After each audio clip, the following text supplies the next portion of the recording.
The lights inside the house were almost completely off. The living room was swallowed by darkness. For a moment, Jake could see nothing. Then he noticed a faint glow deeper inside. A single light. The kitchen. It cast just enough illumination through the doorway to reveal parts of the living room. The couch. The floor. The edge of a table. Jake leaned closer to the glass. His breathing became shallow. He couldn't see Kacey yet. But something told him he was about to. The room beyond the living room was dark. Completely empty. Nothing moved. Jake frowned and was already about to leave the window when something caught the corner of his eye. A shape. On the couch. He hadn't noticed it before. It hadn't moved. Not even once. Now that he knew it was there, though, he couldn't look away. A person was sitting in the darkness. Perfectly still. Facing the television. Except the television wasn't even on. Jake squinted. He pressed closer to the glass, waiting for his eyes to adjust. Slowly, the silhouette became clearer. A head. Shoulders. Hands resting somewhere in the darkness. And then, a face. Kacey. Jake stopped breathing. At first, he wasn't completely sure. The darkness distorted everything.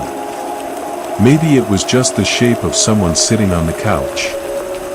Maybe his fear was filling in the details. But the longer he stared, the clearer the face became. The familiar features. The hair. The shape of his jaw. It was Kacey. It had to be. Jake knew him. He'd spent years looking at that face. And yet something about it was horribly wrong. Kacey wasn't watching television. He wasn't watching anything. He just sat there. His eyes were wide open. Dark. Unnaturally dark. He didn't blink. He didn't move. He simply stared ahead into the dead television screen. Jake's mind struggled to make sense of it. This couldn't be real. It was impossible. If that really was Kacey, then every adult in town had lied. His parents. Aiden's parents. Everyone. They had all said Kacey was dead. But dead people didn't sit quietly on couches in dark houses. Did they? Jake's stomach twisted. Kacey couldn't be dead. He just couldn't. Jake didn't think. He simply raised his hand. His knuckles tapped against the glass. Knock. The sound was tiny. Almost nothing. But inside the room, Kacey moved. His head snapped around. Not slowly. Not naturally.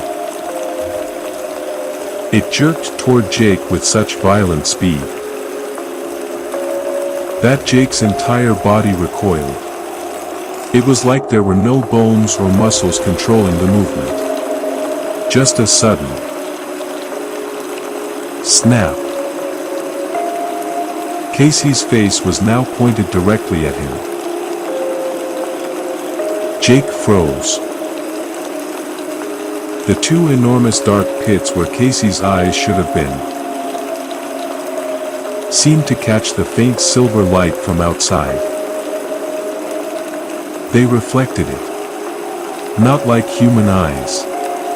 Like something deep inside them was reflecting the moonlight back through the darkness. Jake's heart slammed against his ribs. He opened his mouth. He almost screamed. Then Kacey smiled. At first, it was only a tiny smile. A slight movement at the corners of his mouth. Jake stared. The smile widened. And widened. And widened. Far beyond what a human face should have been capable of. The skin around Kacey's cheeks pulled tight. Too tight. The corners of his mouth stretched farther. His jaw seemed to strain beneath the skin. It looked as though the face itself was being pulled apart by invisible hands. Jake could almost imagine the skin tearing. And somehow, Kacey kept smiling. Jake ran. He didn't remember turning. He didn't remember leaving the yard.